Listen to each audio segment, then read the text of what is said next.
ETF index mutual funds నేర్చుకుని stock మార్కెట్లో రాణించాలనుకుంటున్నారా? వెంటనే ఈ నెంబర్కి కాల్ చేయండి.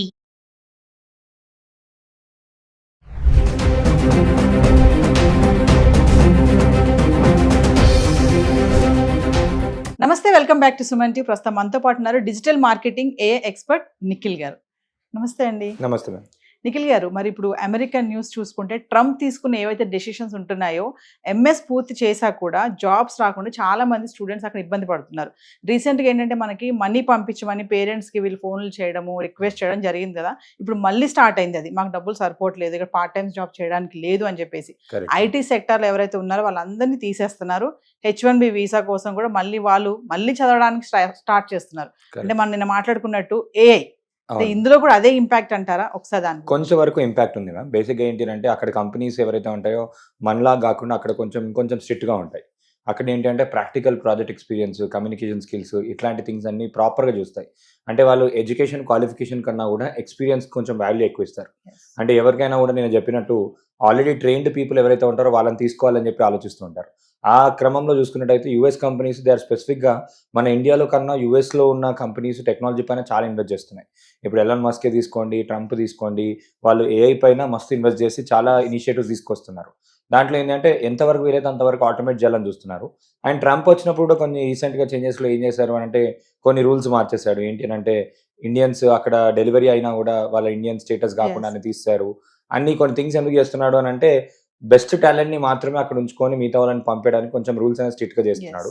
ఆ క్రమంలో కూడా ఇలాంటివి జరుగుతున్నాయి. కానీ స్టూడెంట్స్కి ఏంటి అంటే ఏ ఇంపాక్ట్ ఉంది. ఎవరైతే స్టూడెంట్స్ ఏ ఆల్రెడీ యూజ్ చేస్తున్నారో వాళ్ళకి పెద్ద ఇంపాక్ట్ ఉండదు. వాళ్ళకి నేను ఇచ్చే రికమెండేషన్స్ ఏంటి అంటే ఒకటి, వాళ్ళ పోర్ట్ఫోలియో బిల్డ్ చేసుకొని ప్రాజెక్ట్స్ చేసుకోవడం ముందే. అంటే వాళ్ళ ప్లానింగ్ ఎప్పుడైనా కూడా ఏంటి అంటే ఓకే 4 years అయిపోయిన తర్వాత అప్పుడు 365th డేట్ రోజు వాళ్ళ ప్లానింగ్ ఉండదు. వాళ్ళు కాలేజ్లో జాయిన్ అయ్యారంటే ఇమీడియట్గా day 1 నుంచి they should start their planning. వాళ్ళకి కావాల్సిన ఏంటి అంటే కాలేజ్లో ఉన్నప్పుడు సర్టిఫికేషన్స్ వేసుకోవడం ఇంపార్టెంట్.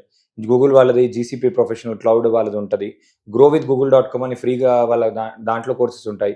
ఇలా మనం గూగుల్ వాళ్ళ సర్టిఫికేషన్స్, అమెజాన్ వాళ్ళ ఫ్రీ సర్టిఫికేషన్స్ ఉంటాయి. ఇలాంటి సర్టిఫికేషన్ చేసుకోవడం. అండ్ కాలేజ్లో ఉన్నప్పుడు ఏంటి అంటే స్టూడెంట్స్ అందరికీ అన్ని సాఫ్ట్వేర్స్ వాళ్ళకి ఫ్రీగా రావడం జరుగుతుంది. ఫర్ ఎగ్జాంపుల్ ఇప్పుడు మనకి గూగుల్ వాళ్ళది VO3 అని ఉంది. గూగుల్ వాళ్ళ VO3 ఇప్పుడు నార్మల్గా మనం తీసుకోవాలి అని అంటే $100 per month అట్లా కట్టాలి. అలాంటిది మనకి ఫ్రీగా వస్తుంది స్టూడెంట్కి ఉంటే. 2 TB స్టోరేజ్ స్పేస్ ఫ్రీగా వస్తుంది. గిట్ హబ్ అని ఉంటుంది. గిట్ హబ్లో వాళ్ళు ప్రాజెక్ట్ చేసి ప్రొఫైల్ చేసుకోవచ్చు. అమెజాన్ వాళ్ళు వెబ్ క్రెడిట్స్ కూడా ఫ్రీగా ఇస్తారు, స్టూడెంట్ డిస్కౌంట్స్ ఇస్తారు. అప్పుడు ఏంటి అంటే స్టూడెంట్స్ అందరూ కూడా టైం ఉన్నప్పుడు మొత్తం యూజ్ చేసుకొని వాళ్ళు పోర్ట్ఫోలియో బిల్డ్ చేసుకోవడం. అంటే ముందే ఏఐని యూజ్ చేసుకొని కొన్ని యాప్స్ తయారు చేసుకోవడం, కొన్ని ప్రాజెక్ట్స్ తయారు చేసుకోవడం. వాళ్ళు చేసుకొని కనుక అప్పుడు ఇంటర్వ్యూకి వెళ్ళినప్పుడు ఏంటి అంటే ఆల్రెడీ పోర్ట్ఫోలియో ఉన్న వాళ్ళకి, ప్రాజెక్ట్స్ ఆల్రెడీ చేస్తారు, హ్యాండ్స్ ఆన్ ఎక్స్పీరియన్స్ వీళ్ళకి ఆల్రెడీ ఉంది. ఉన్న వాళ్ళకి ఏంటంటే జాబ్స్ వచ్చే ఛాన్స్ అనేది ఎక్కువ పెరుగుతాయి. అపార్ట్ ఫ్రమ్ టెక్నికల్ స్కిల్స్ కూడా ఇంకోటి ఏంటంటే కొన్ని కమ్యూనికేషన్ స్కిల్స్ పెంచుకోవడం. కమ్యూనికేషన్, మేనేజరల్ స్కిల్స్ వాళ్ళు చూస్తారు ఇవి. అండ్ ఆటోమేషన్ టూల్స్ ఉంటాయి కొన్ని, ప్రాజెక్ట్ మేనేజ్మెంట్, ట్రెలో అని, జాపియర్ అని, ఇట్లాంటి టూల్స్ ఉంటాయి. ఇవన్నీ కూడా వాళ్ళు నేర్చుకుంటే కూడా ప్రాజెక్ట్ మేనేజ్మెంట్ టూల్స్ కూడా బాగుంటుంది, అది కూడా బాగా పనిచేస్తుంది. అపార్ట్ ఫ్రమ్ దట్ ఇంకోటి ఏంటంటే college times is the best time to use their లింక్డ్ఇన్లో వాళ్ళకి ఏంటి అంటే మంచి కార్పొరేట్స్, హెచ్ఆర్స్, కంపెనీ సీఈఓస్ అందరు కూడా వాళ్ళు లింక్డ్ఇన్లో ఉంటారు. వీళ్ళు వర్క్ ఏదైతే చేస్తున్నారో ఆ వర్క్ని షోకేస్ చేసుకోవడానికి LinkedIn is the best platform. అంటే వాళ్ళ జాబ్ గురించి, వాళ్ళ ఇంటర్పర్సనల్ స్కిల్స్ గురించి, వాళ్ళ కమ్యూనికేషన్ స్కిల్స్ గురించి, వాళ్ళ ఎక్స్ట్రా కరికులర్ అచీవ్మెంట్స్ కూడా చూస్తారు. కొన్నిసార్లు ఏంటి అంటే మా ఫ్రెండ్ ఎగ్జాంపుల్ చెప్తాను మీకు. ఇక్కడ ఇండియాలో ఉన్నాడు. ఇండియాలో మనకి 60 to 70% మార్క్సే ఉంటుండే కాలేజీలో ఉన్నప్పుడు. కానీ కంపెనీ జెన్పాక్ట్ వాళ్ళు తీసుకున్నారు. కోడింగ్తో పాటు జెన్పాక్ట్లో క్రికెట్ టీం ఉండేది. తినకి ఎక్స్ట్రా కరికులర్ టాలెంట్ ఏంటి అంటే క్రికెట్ వచ్చు. సో కంపెనీస్లో క్రికెట్ ఆడడానికి కొన్ని టీమ్స్ కావాలని చెప్పి ఆ కోటాలో తీసుకున్నారు. సో ఈ ఓన్లీ టెక్నికల్ స్కిల్ అనే కాదు, కమ్యూనికేషన్ స్కిల్ అనే కాదు, స్పోర్ట్స్ కూడా బెనిఫిట్ అయింది. సో అలాంటి స్కిల్స్ కూడా ఏమైనా ఉన్నా కూడా వాళ్ళు పెంచుకుంటే ఇంకా better opportunity. And apart from that ఇవన్నీ పక్కకు పెడితే ఇంకొకటి యాంగిల్, అదర్ వర్టికల్ మనం చూసుకున్నట్టయితే డిజిటల్ స్కిల్స్కి ఇంపాక్ట్ ఎక్కువ ఉంది ఇప్పుడు. అంటే ఎవరికైనా కూడా ప్రపంచంలో మీరు ఎక్కడ చూసినా కూడా డిజిటల్ మార్కెటింగ్, డిజిటల్ థింగ్స్ అన్నీ పెరుగుతున్నాయి. స్టూడెంట్స్ వీళ్ళందరూ స్మార్ట్ ఉంటారు కాబట్టి ఇన్స్టాగ్రామ్లో రీల్స్, ట్రెండింగ్ ఇవన్నీ అన్నీ తెలుసు కాబట్టి ఇవి ఏవైతే నేర్చుకుంటారో, ఇవేవైతే ట్రెండింగ్ అవుతాయో సేమ్ అవే థింగ్స్ని ఒక డిజిటల్ సర్వీసెస్ లాగా చిన్న అక్కడ హోటల్స్ ఉంటాయి, రెస్టారెంట్స్ ఉంటాయి, వాళ్ళందరికీ స్టోరీ టెలింగ్ ఇంపార్టెంట్, వాళ్ళందరికీ డిజైనింగ్ అవసరం, పోస్టర్స్ అవసరము, వీడియోస్ అవసరము, అలాంటివి చేసిస్తూ కూడా, లేదంటే వాళ్ళ సోషల్ మీడియా హ్యాండిల్స్ వీళ్ళే మెయింటైన్ చేస్తూ కూడా మనము వాళ్ళైతే పార్ట్ టైం అయితే ఎర్న్ చేసుకునే అవకాశాలు ఎక్కువ ఉన్నాయి. సో అలాంటి టూల్స్ నేర్చుకున్నా కూడా they will make some decent money. ఇలాంటివి చేయొచ్చు. రాదర్ అంటే మీరు చెప్పినట్టు మోస్ట్ ఆఫ్ దమ్ ఏంటి అని అంటే ఇంకో 2 ఇయర్స్ ఎక్స్ట్రా ఉండొచ్చు అనే స్టైల్లో వాళ్ళ పిహెచ్డికి PhD. డాక్టరేట్గా అప్లై చేసుకొని ఇంకా కంటిన్యూస్ చేస్తున్నారు. కానీ అప్పటిదప్పుడు ఎప్పటికప్పుడు మార్కెట్ అనేది మారుతూ ఉంటుంది, ఎస్ ట్రెండ్స్ మారుతూ ఉంటుంది. సో అక్కడ లివింగ్ స్టైల్కి దీనికి అలవాటు అయిపోయి ఉంటారు కాబట్టి అలా చేస్తున్నారు. కానీ జనరల్గా ఏంటంటే టూల్స్ని వాళ్ళు రెగ్యులర్గా యూజ్ చేసుకొని వాళ్ళు అప్స్కిలింగ్ చేసుకుంటే మాత్రం ఈజీగా వాళ్ళు చేయగలుగుతారు. అంటే ట్రంప్ డెసిషన్స్ ఒక పక్కన అనుకుంటే ఇలా ఏఐ కూడా అప్డేట్ చేసుకోకపోవడం కూడా ఒక మిస్టేక్. Major mistake. ఎంఎస్ చేసాక కూడా Hmm. జాబ్స్ రావట్లేదు అంటే మీరు అన్నట్టుగానే అది చేస్తున్న క్రమంలోనే వేరే కోర్సెస్ కూడా వీళ్ళు వెళ్తే బాగుంటుంది. అంటే ప్రాక్టికల్ ఎక్స్పీరియన్స్ వాళ్ళు తెచ్చుకుంటే బాగుంటుంది. ఎస్ ఎక్కడైనా కూడా మేము ఎవరైనా కూడా హ్యాండ్స్ ఆన్ కంపెనీస్ ఏం ఆలోచిస్తాయంటే ఆల్రెడీ ఎక్స్పీరియన్స్ వాళ్ళు ఉన్నారు, వాళ్ళని తీసుకుంటాను అని చెప్పి ఆలోచిస్తారు.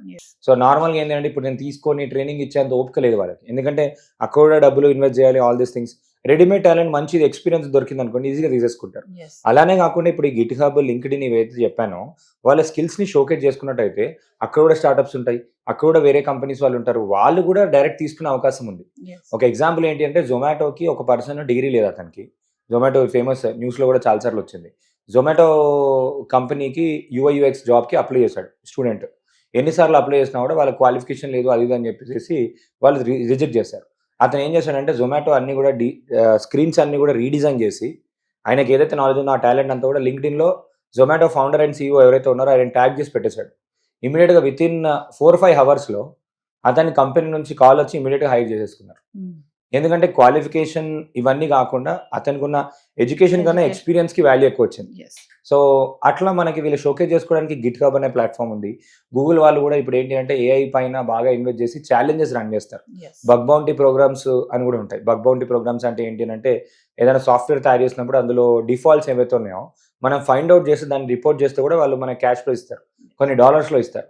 అది కాకుండా ఇంకోటి ఏంటి అంటే ఛాలెంజెస్ ఇస్తారు. ఇప్పుడు గవర్నమెంట్ వాళ్ళు కూడా, గవర్నమెంట్ ఆఫ్ ఇండియా రీసెంట్గా నిన్ననే ఒక ఛాలెంజ్ లాంచ్ చేసింది. ఏఐఎంఎల్ని ఆర్టిఫిషియల్ ఇంటెలిజెన్స్ డేటా అనలిటిక్స్లో యూజ్ చేసిన వాళ్ళకి, అగ్రికల్చర్లో యూజ్ చేసిన వాళ్ళకి almost 22 crores worth cash prize announce చేశాను.